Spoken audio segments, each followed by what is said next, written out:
Boa tarde a todos. É um prazer, né, a gente ter nessa segunda live pesquisadores tão renomados que vão discutir temas tão importantes, né, no contexto atual. Boa tarde a todos os participantes, né, que estão aqui também querendo aprender um pouquinho mais. Então, Gisele, você pode começar, então, a apresentação dos debatedores. Boa tarde para todos, e realmente é um prazer. Eu acho que é super importante a gente conversar sobre esse tema, né, que estamos vivendo um momento trágico nessas grandes áreas que vêm sendo devastadas pelas queimadas, aqui no Brasil, no Pantanal, em várias cidades nos Estados Unidos, aconteceu no início do ano na Austrália, e a Amazônia, que infelizmente sofre historicamente.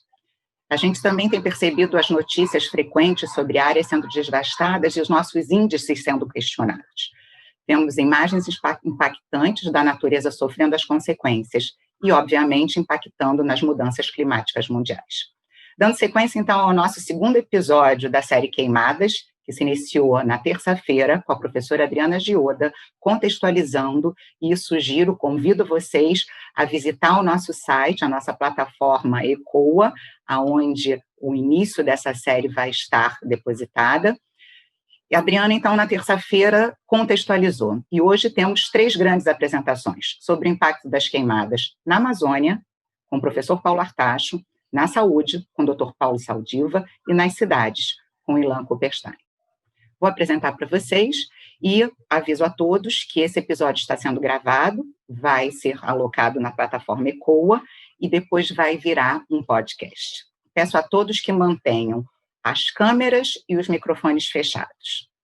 Dr. Paulo Saldiva é professor titular do Departamento de Patologia da Faculdade de Medicina da Universidade de São Paulo e concentra suas atividades de pesquisa nas áreas de anatomia patológica, fisiopatologia pulmonar, doenças respiratórias e saúde ambiental e ecologia aplicada. Ele é comentarista do Jornal da Cultura na TV Cultura e pretendemos que seja um eterno colaborador da gente. Paulo Artacho é professor titular do Departamento de Física da USP, trabalha com física aplicada a problemas ambientais, atuando principalmente nas questões de mudanças climáticas globais, meio ambiente na Amazônia, física de aerossóis, atmosféricos, poluição do ar urbano e outros temas. Detentor de diversos títulos, citações, afiliações, menções honrosas e prêmios. Eu escolhi hoje ressaltar a sua participação no IPCC, no painel intergovernamental de mudanças climáticas, pelo qual recebeu o Prêmio Nobel da Paz. Ilan é formado em Relações Internacionais pela PUC-Rio e tem mestrado em Meio Ambiente e Desenvolvimento pela London School of Economics and Political Science. Atualmente é vice-diretor para a América Latina da rede C40, Cities Climate Leadership Group, e foi assessor da C40 para a Prefeitura do Rio de Janeiro e gerente da rede de energia limpa da C40. Trabalhou por 7 anos anteriormente como assessor internacional da COP, no Centro Brasil-China de Mudanças Climáticas e Tecnologias Inovadoras para Energia, tendo passado 3 anos em Beijing nesse cargo. Adriana Gioda, nossa anfitriã, é professora da PUC-Rio e coordenadora do Laboratório de Química Atmosférica. Vem atuando ao longo da carreira na área de Química, com ênfase em Química Ambiental e Analítica, atuando principalmente nos seguintes temas: qualidade do ar de interiores e exteriores, química toxicológica e química atmosférica. Enfim, a gente hoje tem um super time, né, para apresentar para vocês essas diferentes áreas. Obrigada. Muito obrigada, Gisele. Então, a Gisele, ela é doutora em Química Analítica pela PUC-Rio, possui um duplo pertencimento na universidade, atua como professora do Departamento de Química e é coordenadora de projetos de desenvolvimento, gerenciando a Central Analítica e membro da Câmara Técnica de Petróleo e Gás do Conselho Regional de Química, o CRQ Rio de Janeiro. Okay? Então, vamos começar o debate. Passo a palavra ao professor Paulo Saldiva para expor seu conhecimento e nos falar um pouco das queimadas e os problemas de saúde. Fique à vontade, professor. Muito obrigado, Adriana, Gisele, todos que estão aqui. É um prazer compartilhar o espaço com gente, com o Ilan, com o Paulo Artacho, e é uma honra, de fato, poder falar aqui. Eu vou dividir esse tema, são 10 minutos, sinteticamente eu vou falar das 3 das 3 consequências que tem as queimadas sobre a saúde humana. A primeira delas são derivadas diretamente das emissões. Veja, a fumaça de florestas, toda a queima de biomassa, ela produz compostos que têm muita similaridade com o tabaco. Tanto que o tabaco nada mais é do que uma folha queimada, processada. Então, existem tanto uma fração sólida, que é produto, e o Paulo vai falar isso melhor que eu, do aerossol, que é o núcleo de carbono derivado da queima incompleta, né? Da mesma forma que tem num bico de gás regulado, o fundo da panela fica escuro, então qualquer coisa que queime pode produzir, por combustão incompleta, material sólido, e é também formado por um outro segundo tipo de partículas que é derivada de conversão de gás para partícula na atmosfera. E a outra coisa são gases com vários tipos de famílias de gases e com compostos como hidrocarbonetos, como óxidos de nitrogênio, de enxofre, depois com reação fotoquímica, sulfato, nitrato, toda essa link de coisas. Tem uma coisa que eu posso dizer: nenhum deles é perfume. E encontram para nossa respiração mais ou menos 200 metros quadrados de tecido alveolar, é o que a gente precisa para manter. E esses 200 metros quadrados de superfície recebem todo o débito cardíaco do coração direito e são separados do sangue que circula, a interface entre o ar e o sangue é uma barreira que tem menos de 1 milésimo de milímetro de espessura e mais. Ela está desenhada para absorver. Quer dizer, você tem que manter o alvéolo sem líquido ou sem partículas, e uma parte dessas partículas, desses poluentes colocados, são eliminados por células especializadas, chamadas macrófagos, ou então absorvidos pela corrente linfática e caem na circulação sistêmica. As próprias partículas pequenas, elas atravessam essa barreira e vão migrar e vão para o cérebro, embora o cérebro também receba essas partículas através do epitélio olfatório e o nervo olfatório, que leva diretamente para regiões que é do bulbo olfatório, que está exatamente abaixo do lobo frontal e muito perto do hipocampo, que são áreas que regulam a cognição. E vão ser eliminadas na urina, vão ser detenidas as partículas microscopicamente na urina, atravessam a placenta e chegam no feto. Enfim, elas têm um efeito local e uma distribuição sistêmica. E por isso que a exposição a esse tipo de poluente, ele está inequivocamente associado, e de uma forma com uma certeza bastante grande pela literatura médica, como capaz de promover infecções respiratórias, derrame cerebral, infarto agudo do miocárdio, câncer de pulmão, câncer de bexiga e baixo peso ao nascer. Ou seja, tudo que está no maço de cigarro acontece quando você inala isso, seja pela queimada de floresta ou se você queima combustível sólido dentro da sua casa. Enfim, não é porque é da natureza que vai ser distinto em toxicidade daquilo que a gente vê nas grandes cidades. E o Paulo vai dizer melhor que eu de que isso viaja. Uma bacia aérea muito fluida e pode, por exemplo, fazer transporte tanto em escala continental como até transcontinental.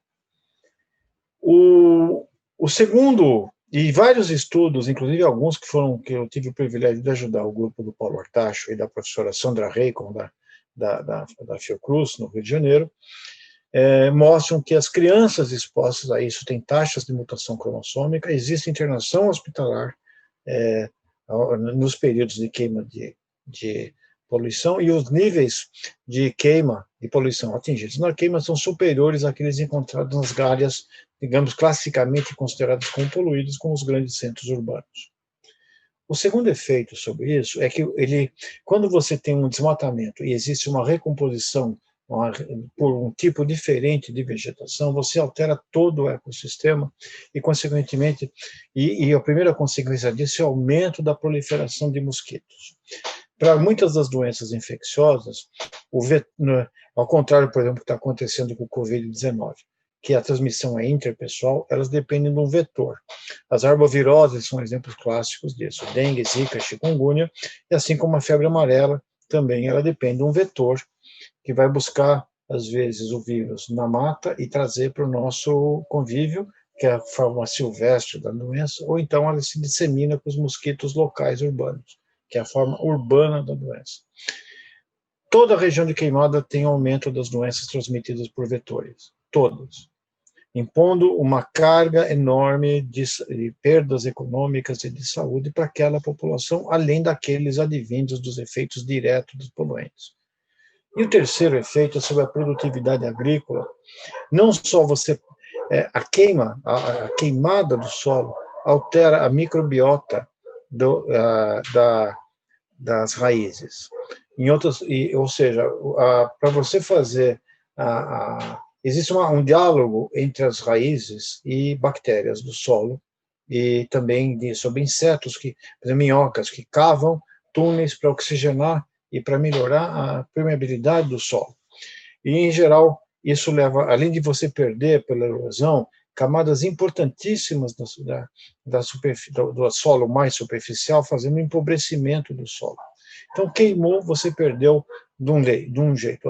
A extração de produtos de maior valor agregado, como, por exemplo, açaí, né? E quando você coloca um boi ali dentro, ele vai produzir muito menos recurso para aquela população, e o dinheiro não fica ali, ele vai parar em fazendeiros que têm escritório na Faria Lima, né? São fazendeiros que acompanham o negócio à distância, é uma tirada de recursos direto de um lugar para outro, assim como aconteceu com Serra Pelada. Serra Pelada produzia muita riqueza, mas não sobrou nada quando acabou o veio. A mesma coisa, não vai sobrar nada para aquela população quando acabar a produção agrícola. Então, ela perpetua, não só você diminui a produtividade do solo plantado, e você perde também valor agregado de produtos que seriam tirados da mata em pé, e também faz com que, então, você induza um terceiro fator importante, que é a pobreza. A pobreza aumenta enormemente a vulnerabilidade das pessoas, a sua capacidade de controlar as suas doenças, de ter tempo, tem que trabalhar mais horas, ou seja, você tem um ritmo extenuante, e sempre a pobreza. A pobreza e a desigualdade, aumenta essa desigualdade, é importantíssimo fator de adoecimento. Nós, por exemplo, junto com o grupo do Instituto de Estudos Avançados, fizemos um indicador socioeconômico, que não tem indicadores de saúde, mas só dados de censo, e esse GeoCens, ele é geocodificado, tem uma base por agregados censitários, explica, no Brasil, mais ou menos 53% da mortalidade, da perda de vidas produtivas, morrer antes do tempo, antes dos 70 anos. Na cidade de São Paulo explica um pouco mais, 63%. Ou seja, eu explico 63% da variabilidade das doenças crônicas e infecciosas, sem saber nada da pessoa, nada do que eu ensino na faculdade de medicina pode ser prescrito para resolver isso.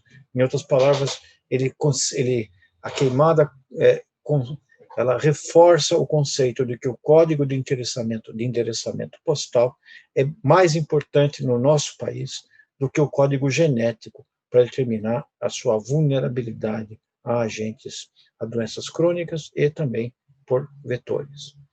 É isso que eu queria, nesse momento, colocar, porque eu estou num dilema que tem tanto efeito adverso da queimada da cana, os diretos e os indiretos, que fica difícil resumir e detalhar mais, mas eu acho que está um bom aperitivo para a gente começar a discutir e dar chance para que outras pessoas falem. Muito obrigado.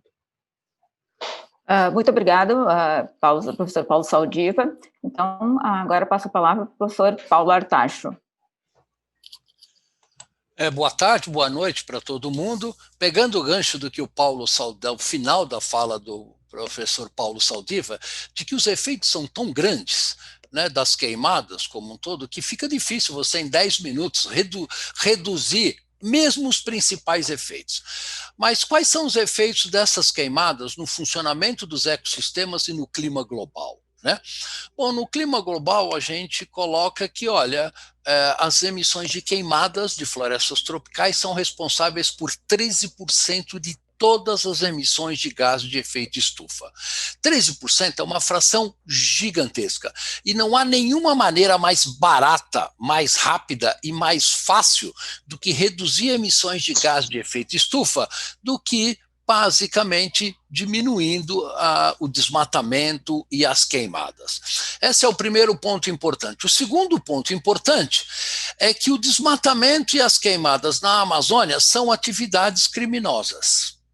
Sim, elas são ilegais e, basicamente, elas beneficiam, da mesma maneira como o Paulo Saldiva colocou, um número muito, muito, muito pequeno de pessoas no nosso país e, basicamente, todos os brasileiros perdem. Por que são atividades ilegais? Porque uma grande parte do desmatamento da Amazônia ocorre em áreas públicas, invasão de áreas públicas, áreas que pertencem a você, pertencem a mim e assim por diante, invasões de áreas indígenas. Então, que são protegidas pela Constituição. Então, basicamente, são atividades que fogem da lei. E a grande pergunta é como é que um governo pode incentivar atividades que são ilegais, que não respeitam a Constituição, que o próprio governo jurou respeitar, né? Essas coisas ocorrem no Brasil, por incrível que possa parecer. Agora, as queimadas têm uma particularidade também importante, que elas são muito sensíveis à climatologia, além de serem sensíveis a políticas públicas que incentivem a ocupação desordenada do solo. Mas, por exemplo, esse ano tivemos uma surpresa. Nós vimos o Pantanal, onde 27% de toda a área do Pantanal foi completamente queimada e destruída, a flora e a maior parte da fauna também, né? Esses também são incêndios criminosos porque o Pantanal é uma planície alagada, chove muito, tem muita água, mas esse ano nós tivemos uma seca muito prolongada de 90 dias e que, a partir de atividades ilegais que botam fogo no Pantanal, a propagação desse fogo fica muito facilitada. E isto mostra um elo entre as queimadas e as mudanças climáticas globais, né? Claramente, o Brasil Central está passando por um período de uma onda de calor muito forte, né? 42 graus em Cuiabá, Brasília com 39 graus e 8% de umidade relativa, né? Então, basicamente, ondas de calor que a gente ouvia falar que estava acontecendo na Califórnia, na Austrália ou na Sibéria, bateram na nossa porta e já estão aqui conosco. Então, essas ondas de calor favorecem muito a ocorrência de queimadas e, com isso, nós podemos esperar um aumento da emissão de gás de efeito estufa associado com desmatamento e queimadas. Além disso, as queimadas, como o professor Saldiva colocou, elas, nas suas emissões, contêm diversos gases que têm impacto sobre a saúde da população, mas também têm impacto sobre a saúde do próprio ecossistema que não foi queimado. Então, as queimadas produzem ozônio, ele é secundariamente formado na atmosfera a partir de precursores emitidos nas queimadas, e esse ozônio ele é fitotóxico, ou seja, ele danifica a vegetação que não foi queimada, mesmo a milhares de quilômetros longe da região. Portanto, ela tem um efeito danoso no ecossistema que conseguiu ficar saudável longe da ação de desmatadores ilegais. Portanto, o impacto das queimadas vai muito longe, além dos 10 mil quilômetros quadrados que são desmatados a cada ano. O impacto das queimadas se estende a toda a região amazônica e a maior parte do Brasil Central, porque essa fumaça ela não fica contida na Amazônia em si. Esta fumaça, na verdade, vem para o Brasil Central, sai aqui pelo sudeste do Brasil, norte da Argentina, entrando no Atlântico Sul e entrando na circulação atmosférica global. Ou seja, os seus efeitos não se limitam sequer à Amazônia, sequer à América do Sul. E é importante salientar que o Brasil demonstrou já que é possível, sim, reduzir as queimadas. Nós estávamos desmatando 28 mil quilômetros quadrados de floresta em 2002 a 2003. essas queimadas foram reduzidas para 4.000 quilômetros quadrados em 2011 e 2012. Com isso, o Brasil mostrou que é fácil reduzir as queimadas, é rápido e não custa uma fortuna. Na verdade, é o meio mais barato de reduzir a emissão de gases de efeito estufa. Isto mostra que, se nós tivermos um governo empenhado em reduzir as emissões, fácil, a gente acaba com uma problemática que é muito séria no continente sul-americano inteiro, que é a questão das emissões de queimadas, com benefícios para a saúde da população, benefícios econômicos, porque o ozônio emitido, por exemplo, pelas emissões de queimadas na Amazônia, também afeta a produtividade da soja no Brasil Central. Afeta o ciclo hidrológico, porque as nuvens que ficam muito carregadas de partículas têm o seu tempo de meia-vida prolongado e, portanto, isso reduz a precipitação no Brasil Central e essas nuvens vão chover muito depois de saírem do território brasileiro. Então, nós só temos desvantagens, né? Não temos nenhuma vantagem em promover o desmatamento da Amazônia ou promover queimadas, e o pior uso que o Brasil pode fazer desse recurso natural, que é valiosíssimo, que é a biodiversidade da floresta amazônica, é simplesmente queimá-la e transformar em partículas e gases que fazem efeito estufa. Nós precisamos ser muito mais inteligentes e, na verdade, a sociedade brasileira pressionar os nossos legisladores para que a gente realmente aplique as leis que já existem, porque 99% das queimadas na floresta amazônica correspondem a atividades ilegais. Então, o Brasil tem que ser, a sociedade brasileira tem que ser caracterizada pelo suporte às leis, pelo suporte à Constituição e à democracia como um todo. E as queimadas, como estão ocorrendo hoje, vão na direção oposta a esta direção. Então, basicamente, era isso que eu tinha para colocar, complementando a fala do professor Saldiva, e depois nós podemos entrar num debate, porque isso, obviamente, requer uma discussão muito mais ampla do que a gente está fazendo aqui. Obrigado pela atenção, gente. Muito obrigada, professor Paulo Artacho, pelas suas excelentes colocações. Depois voltamos para discutir com todos. Então, agora, Ilan, a sua vez. Bom, boa tarde, obrigado, Adriana. Primeiro, agradecer o convite, dizer que é uma honra estar do lado de duas referências no meu trabalho diário. São realmente duas referências, tanto o professor Paulo Saldiva quanto o professor Paulo Artacho. Então, um prazer compartilhar essa hora com vocês. Bom, me foi sugerido falar de cidades, porque eu trabalho na C40, que é uma rede de megacidades comprometidas com a questão climática. Então, olhando um pouco, falando de Brasil, mas também de alguns outros países, eu acho que vale começar com o Brasil, ressaltar, como o professor Artacho estava mencionando, o Brasil ele tem uma situação peculiar em relação ao seu perfil de emissões. Se você comparar o Brasil com outros países do mundo no mesmo nível de desenvolvimento econômico, a maior parte das emissões desses países advém principalmente da atividade industrial e da urbanização. Ou seja, são emissões relacionadas ao uso de combustíveis fósseis, tanto na indústria quanto no transporte, por exemplo. Então, seria o que, para a cidade, se fala que é energia estacionária, ou seja, energia que nós usamos nas nossas casas, nos nossos escritórios e também nas nossas atividades econômicas e nos meios de transporte. O Brasil não. O Brasil, cerca de 70% das emissões do Brasil advém da mudança do uso do solo.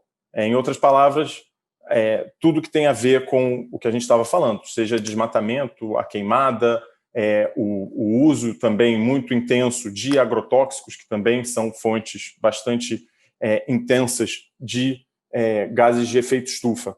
Então, é muito sério a questão da queimada para o Brasil, e pensando nas cidades, de forma indireta, porque as cidades brasileiras, embora não tenham tanta contribuição para o perfil de emissões do Brasil, as atividades urbanas, as cidades já sentem os efeitos da mudança climática. Então, o Brasil, com as queimadas, as queimadas ilegais, também como foi colocado, acelera os impactos que nós sentimos. Claro que esse é um fenômeno global, mas que ele de fato, enfim, todo país tem a sua contribuição para essas emissões, então o Brasil, a maior contribuição é através dessa mudança de uso de solo, e quem sofre mais hoje no Brasil são as populações urbanas. A gente vê todo ano, por exemplo, com o aumento da intensidade da frequência de chuvas, o aumento das ondas de calor. São Paulo acabou de bater recorde de temperatura. No começo do ano também, São Paulo teve a maior chuva em 37 anos. Então, isso, de forma indireta, também está relacionado às queimadas e à aceleração dessa emissão. Bom, tem um efeito direto, ficou famoso principalmente no ano passado, com a questão, por exemplo, da chuva preta em São Paulo, né, que foram feitos estudos e conseguiu-se comprovar a presença de cinzas oriundas das queimadas na Amazônia nessa chuva. No entanto, e aí eu acho que o professor Saldiva pode falar melhor, o impacto na saúde das grandes cidades que estão a uma distância, ele é limitado, ele não é tão crítico, o impacto dessa, digamos, da poluição que é trazida até entre continentes, chega até a Europa, por exemplo, através dos ventos, mas esse impacto é menor. De certo modo, ele até serve um propósito de trazer esse tema para a agenda urbana, para se entender nas cidades que existem impactos, embora esse impacto ele seja visualmente forte, ele não traz tantos impactos na vida imediata das pessoas, ele é mais pontual, ajuda a trazer isso.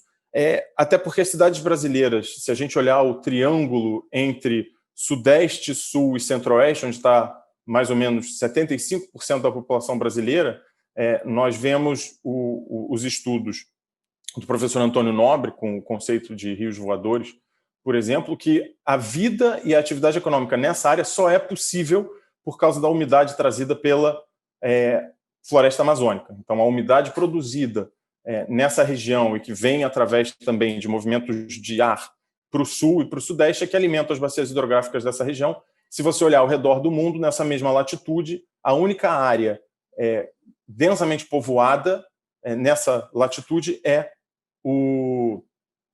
a área do Brasil, por causa desse efeito benigno de termos a maior floresta tropical do mundo, que cria o que foi fortuitamente chamado de rios voadores.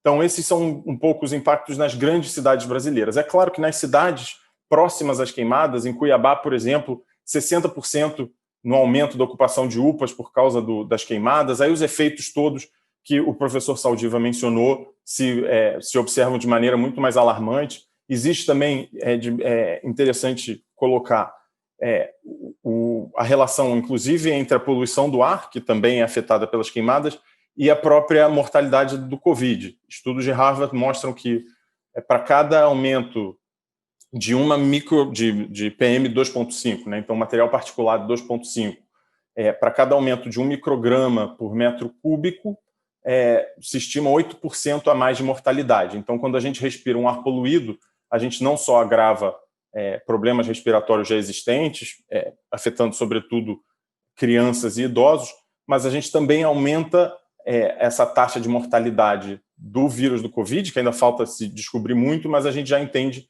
que ele é exacerbado em populações com comorbidade, e essa, então, já é identificada como uma delas.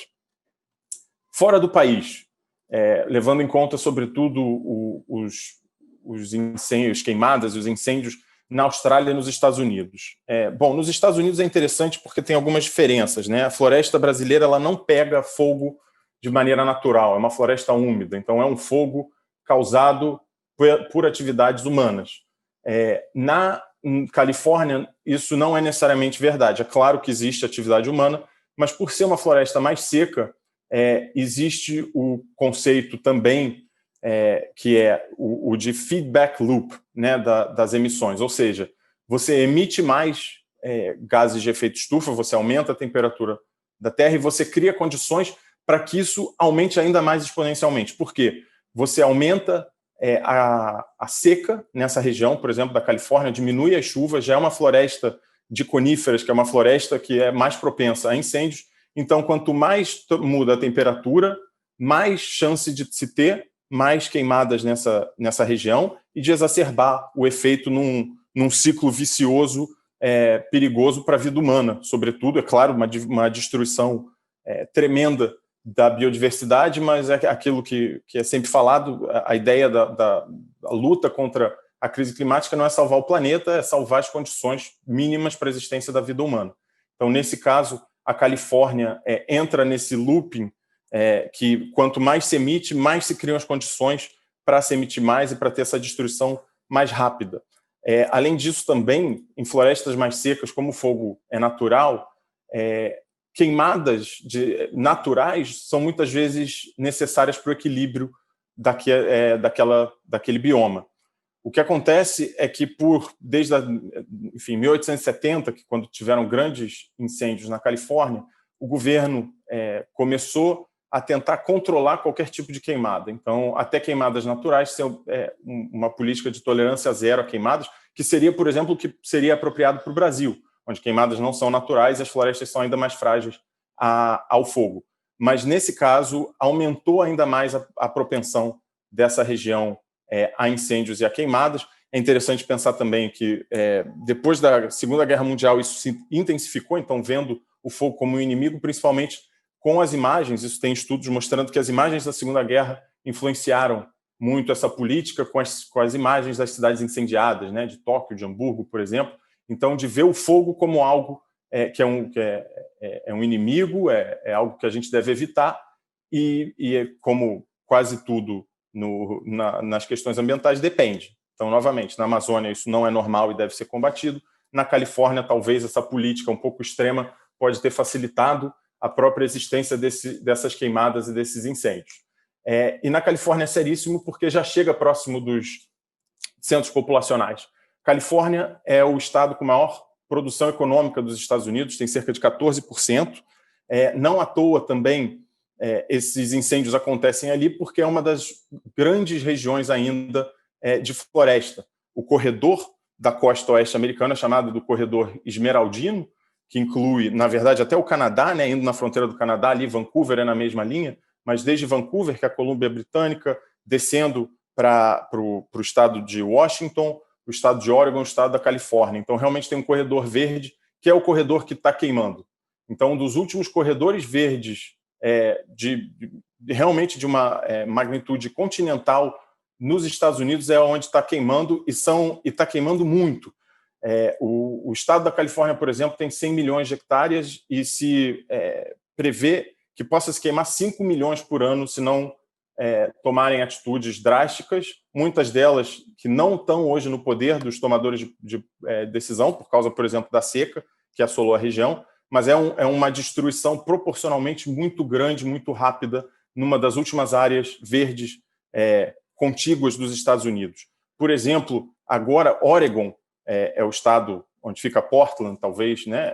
É um estado bem menos populoso que a Califórnia. Vale mencionar também que esses três estados juntos, né, a Califórnia, Washington e Seattle, é 1/5 da economia americana. Então, a gente está falando de uma área muito importante para a economia e que aí também traz nada que acontece no meio ambiente deslocado também da realidade social e socioeconômica. Então, tem efeitos muito graves sobre também esse desempenho econômico. Se prevê, é difícil fazer esses cálculos, mas 25 bilhões de dólares custaram os incêndios na Califórnia em 2019. E o que significa? Significa, claro, é um valor gigantesco econômico. Antes disso, é um valor em vidas. O número de mortes, felizmente, tem sido pequeno por causa de medidas de aviso prévio, né, o early warning, que eles chamam, mas mais de 70 mil pessoas tiveram que deixar as suas casas. Então, já chegou na área urbana. Em Los Angeles, por exemplo, algumas áreas do norte de Los Angeles já tiveram suas populações tendo que serem, enfim, deslocadas para outras áreas da cidade. E isso é gravíssimo. 1 a cada 7 americanos, isso é a população do país inteiro, respirou um ar mais poluído em 2020 por causa das cinzas e da poluição advinda das queimadas na costa oeste. Então, são números muito grandes para uma área muito povoada, que é uma situação bastante diferente do Brasil, onde normalmente esses incêndios e essas queimadas acontecem um pouco mais longe dos centros populacionais. E muito rápido também, só para fechar, para a gente começar o debate, na Austrália é uma situação entre um pouco o Brasil e Estados Unidos em alguns sentidos. Não chegou também de maneira tão dramática aos grandes centros populacionais, que na Austrália são Sydney e Melbourne. Em Melbourne também chegou-se a ver uma névoa que estava ligada à poluição, não se observou grandes aumentos nos índices dos maiores gases poluentes por conta disso, mas visualmente foi muito impactante. Só que a Austrália queimou o equivalente ao tamanho da Coreia do Sul em um ano. O país da Coreia do Sul deixou de existir dentro da Austrália, para a gente ter ideia do tamanho do que foi. Em 3 meses, entre 2019 e 2020, só em decorrência desses incêndios, a Austrália já emitiu a quantidade de gases de efeito estufa que ela emite anualmente em todas as atividades, e a Austrália é um país que emite muito por conta de várias atividades, principalmente extrativas e de mineração. Então, são números altíssimos. Lá o custo foi ainda maior do que nos Estados Unidos, porque foi o maior desastre ambiental da história do país. Se estima cerca de 70 bilhões de dólares americanos, 100 bilhões de dólares australianos, os custos das queimadas. Então, e esses custos são revertidos para as pessoas, né? Sobretudo as pessoas mais afetadas, que têm que sair das suas casas. Na Austrália isso aconteceu. Algumas cidades foram varridas do mapa e elas viram refugiados dentro do seu próprio país, refugiados ambientais dentro do próprio país, mas também na hora de decidir onde esse dinheiro pode ser investido, se é na educação ou para acabar com um incêndio, tem que acabar primeiro com o incêndio. Então, você começa a ter também questões são 70 bilhões de dólares, é um valor que não pode ser negligenciado em nenhum orçamento, que é o custo dessas queimadas. E o perverso é que eles são tão altos, esses custos, que as seguradoras, a gente vê esse efeito mundial, as seguradoras não fazem mais pólice de seguros para áreas próximas historicamente de queimadas. Então, tanto na Califórnia quanto na Austrália, torna essas áreas ainda mais vulneráveis, porque mesmo que aquela população volte para as suas casas, essa população hoje, nenhuma corretora de seguros está disposta a segurar, por razões claras de risco de probabilidade, né? O risco é muito alto para uma probabilidade também relativamente alta para poder ter um preço factível de ser pago. E quem paga, novamente, são também os mais pobres e quem não tem condição de sair dessas áreas. Enfim, deixo aqui a minha contribuição e agradecendo novamente a Adriana e Gisele. Muito obrigada, Ilan, pelas suas colocações também. Então, vamos abrir os debates. Por favor, fique à vontade, façam perguntas. Não tem pergunta feia, não tem pergunta errada. A gente tem dúvidas e estamos aqui com esses grandes pesquisadores para poder aprender um pouco, tá? Então, Gisele, pode começar. Eu tenho algumas perguntas, né, da plateia, né, que aí começaram já a enviar no privado ou aqui para todos, né. Nós temos perguntas e imagino que vocês também entre si, né, seja legal também que vocês conversem entre si. Mas vou começar com a professora Tatiana, nossa colega do Departamento de Química, que faz uma pergunta muito interessante. Os fazendeiros fazem queimadas para limpar a terra para a lavoura seguinte. Entendo que eles queimam o resto da lavoura anterior que serviria de adubo, correto? Ou esse material não tem valor para repor os nutrientes da terra? Fico pensando se realmente compensa queimar e depois adubar, ou se o uso da palha da lavoura anterior não reduziria o gasto com o adubo. Então, Tatiana está aí conosco, né? Tati, obrigada pela pergunta. E qual de vocês responderia? Paulo, por favor. Olha, eu posso responder que, olha, tem 2 tipos de queimadas na Amazônia, como a gente chama, tá? Primeiro são as queimadas de desmatamento, né? Então, o pessoal derruba a floresta em abril ou maio, mais ou menos, né? Deixa 4 meses a floresta secar, porque tem tanta água na Amazônia que a Amazônia não pega fogo sozinho. Na verdade, é muito difícil queimar uma árvore com a quantidade de água que ela tem na Amazônia. Então, você deixa 3 ou 4 meses ela secar, e aí, em setembro, em geral, 15 de setembro, começa o período de queimadas e você transforma o carbono daquela árvore em gases e partículas. Esse é o primeiro tipo de queimada, que é chamada queimada de desmatamento. A segunda queimada é o que a Tatiana colocou, que são queimadas de áreas já desmatadas, né, onde o pessoal queima o resíduo, por exemplo, agrícola da última safra. E ela tem razão no sentido de que se você poderia agregar esse resíduo agrícola, que tem muita matéria orgânica, por razões óbvias, no solo, existem técnicas para fazer isso, a Embrapa desenvolveu tecnologia já para fazer isto, e isto incrementa a quantidade de carbono orgânico no solo, que é muito bom. Né? Então, mas é muito mais fácil, aí, entre aspas, e muito mais simples, você simplesmente fazer uma pilha de material orgânico, de folhas, raízes, que seriam extremamente úteis para a próxima safra, porque esse material tem fósforo, esse material tem potássio e assim por diante, e fazer uma técnica adequada, um manejo adequado do solo, do que queimar para a atmosfera e, com isso, perder aqueles nutrientes tão essenciais para a próxima safra. Então, seria muito importante que a Embrapa fizesse campanhas de esclarecimento, particularmente para os pequenos agricultores, sobre qual é a melhor maneira de usar o solo no caso das queimadas associadas com resíduos agrícolas. As queimadas de desmatamento é uma questão de aplicar a lei, na verdade.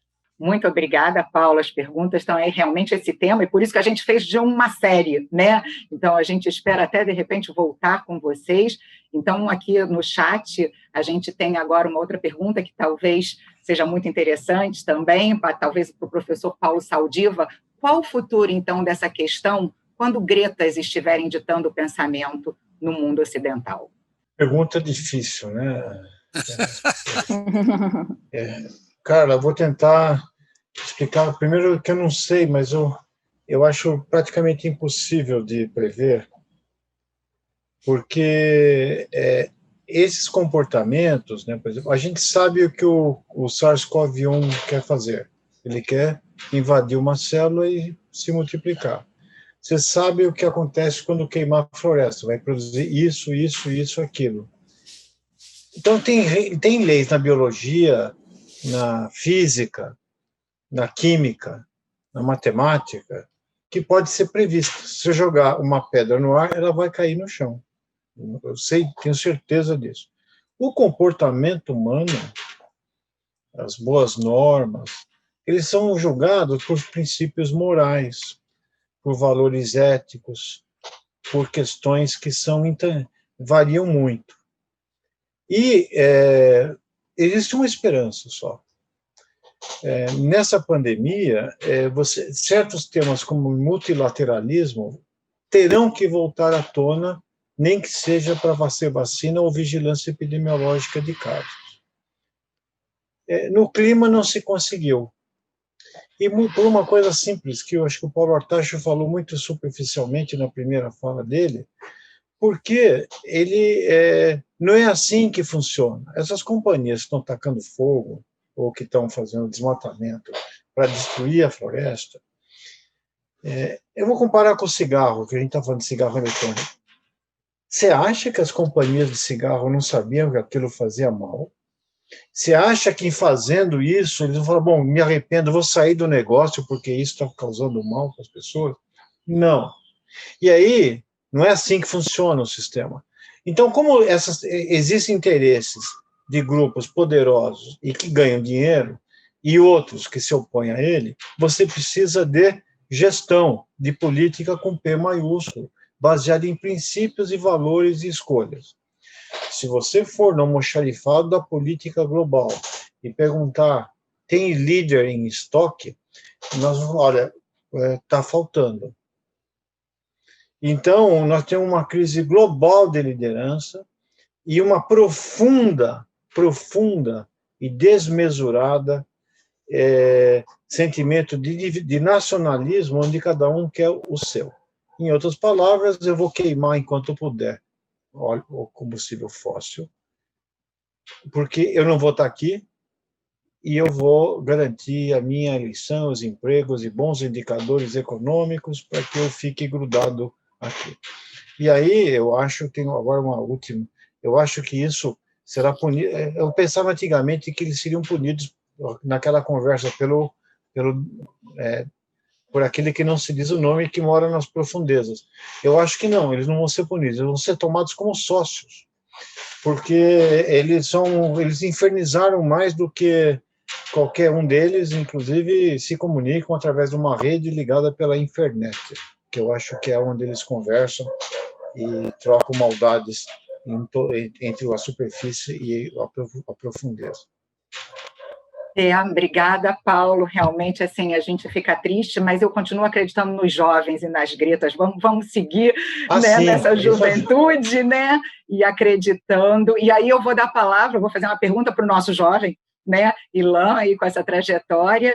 E ele falou sobre as cidades e alguns exemplos realmente assim alarmantes.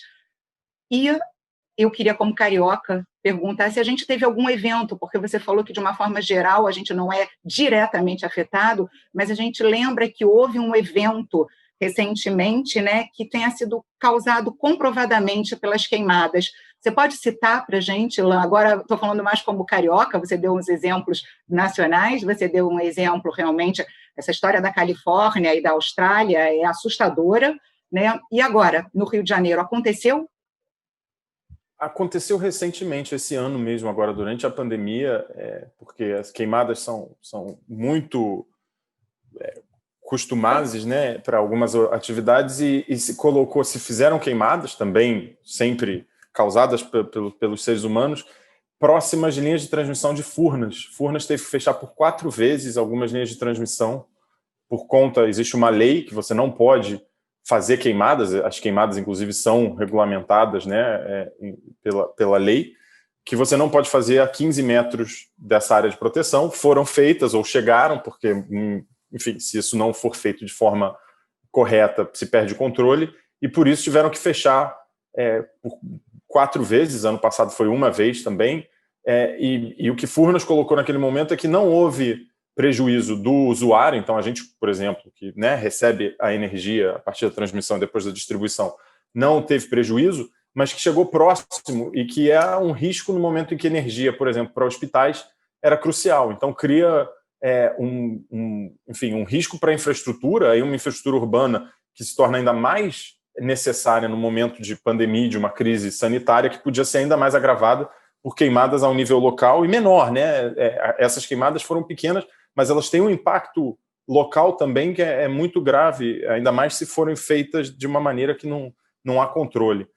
Mas só rapidamente mencionando o Rio de Janeiro, a gente está passando por um momento difícil, mas sempre vale reiterar o que é bom também. E a Prefeitura do Rio foi, enfim, pioneira em ter um sistema de monitoramento de qualidade do ar a nível municipal, que, como a gente sabe, na Constituição isso não cabe aos municípios, mas o Rio de Janeiro tem um sistema que é o Monitorar, tem 8 estações fixas, uma estação móvel, faz relatórios frequentes, se pode acompanhar, é claro, a própria prefeitura visa melhorar o sistema para incorporar novas tecnologias, mas fazem uma série de estudos. A gente mesmo ajudou a fazer um estudo, por exemplo, do impacto de se eletrificar a frota de ônibus no Rio sobre a saúde. A gente só pôde fazer isso porque a prefeitura tem dados muito detalhados, tanto de internações e as causas dessas internações, quanto também da qualidade do ar. E a gente chegou a dados alarmantes de que, se todos os ônibus da cidade fossem eletrificados, a gente chegava a 300 milhões de reais por ano economizados por conta de gastos em saúde. Obrigada, Ilan. Eu vou voltar agora com uma pergunta do professor Artacho, do João Pedro, e também uma complementação da professora Tatiana. O João Pedro, então, pergunta: professor Artacho, existem maiores argumentações para se impedir as queimadas quando se diz que queimadas reduzem a produção agrícola? E ainda, com a relação à fala da professora Tatiana, ela disse que foi o caso das queimadas do Pantanal, não? Quer dizer, pelas reportagens, o fogo no Pantanal começou pelas fazendas, né, nas fazendas. Sim, os fogos este ano, 27% da área do Pantanal foi queimada e a maior parte dos incêndios começaram em fazendas, com fazendeiros que basicamente queriam ampliar a sua área de cultivo, e o ambiente estava tão seco que os incêndios acabaram se propagando por uma área gigantesca do Pantanal, né? Agora, quanto à questão da argumentação pela qual a gente deve usar para parar as queimadas, bom, uma delas é isso, né? Olha, o sujeito está dando um tiro no próprio pé, né? Com certeza. Mas para isso a gente precisaria, quer dizer, tem os dois tipos de queimada. Tem as queimadas feitas pelos bandidos que ocupam terras públicas e invadem terras indígenas, né? Não estou falando deste caso, porque aí a lei já tem as previsões adequadas. No segundo caso, a gente precisa investir em educação. Precisa investir em educação ambiental, precisamos ter campanhas, né, muito fortes, muito claras, lideradas pela Embrapa, pelo interior do Brasil todo. Não é, aí nesse caso não é só na Amazônia, isso ocorre no estado de São Paulo, né? Há 2 semanas atrás, quase 7% da área do estado de São Paulo também estava tendo queimadas. Então, não é um problema só da Amazônia, sequer só do Pantanal. O Cerrado brasileiro queima todo ano uma área imensa e assim por diante. Quer dizer, é um problema da nação como um todo. E para combater esse problema tem solução. Você pode investir em campanhas intensivas durante a estação seca, por exemplo, na televisão, de casa em casa, fazenda em fazenda, sítio em sítio, capitaneado pelas técnicas de reaproveitamento da matéria orgânica, enriquecendo o solo desses locais, né? Então, isso pode ser feito, isso é barato de ser feito, e isso iria melhorar em muito, tanto a qualidade da degradação do solo no Brasil, que é alta em muitas regiões, quanto também para diminuir a incidência de queimadas, que é desejável para todos nós. Então, vocês todos aí, vocês acham que com uma boa política pública, essas queimadas poderiam ser reduzidas de forma significativa? É a saída, digamos assim.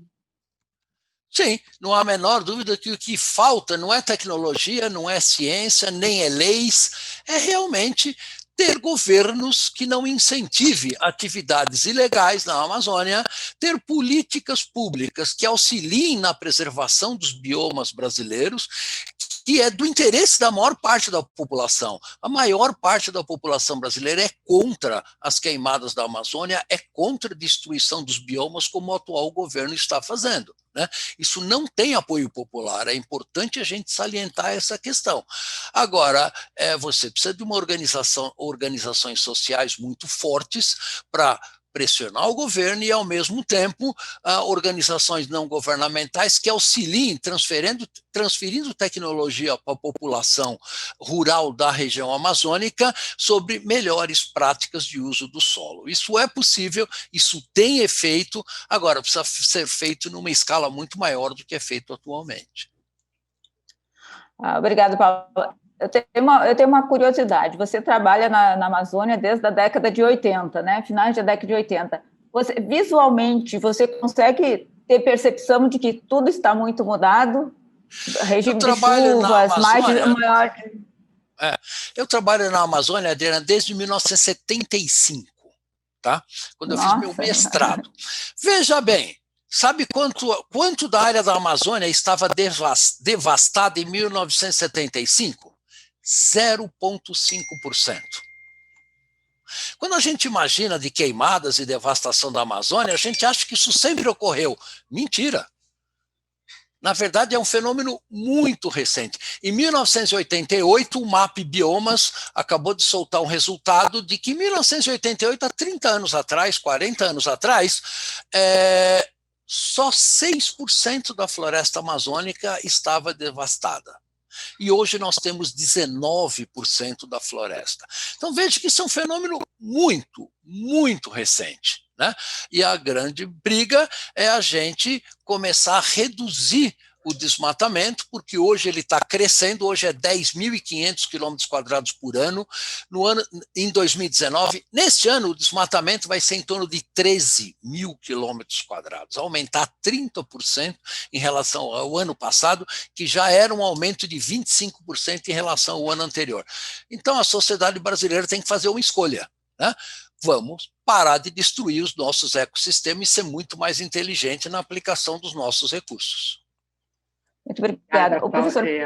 O professor Paulo Saldiva vai ter que sair, então, muito obrigada, professor Paulo Saldiva, pela sua participação. Se quiser fazer um comentário final, fique à vontade. Eu concordo com que a esperança é necessária, né? E ela vai ocorrer por causa de modificações, ela vai acontecer bottom-up, a partir de mudança de hábitos. Enquanto não ocorre essa transformação, nós devíamos ter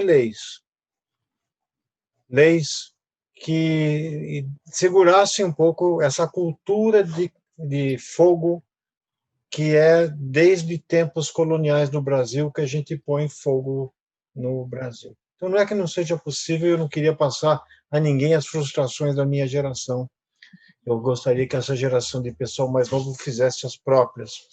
Eu acho que está mudando muito o clima hoje, existe uma mudança muito grande de cultura, mas ela ainda não chegou à esfera de decisão.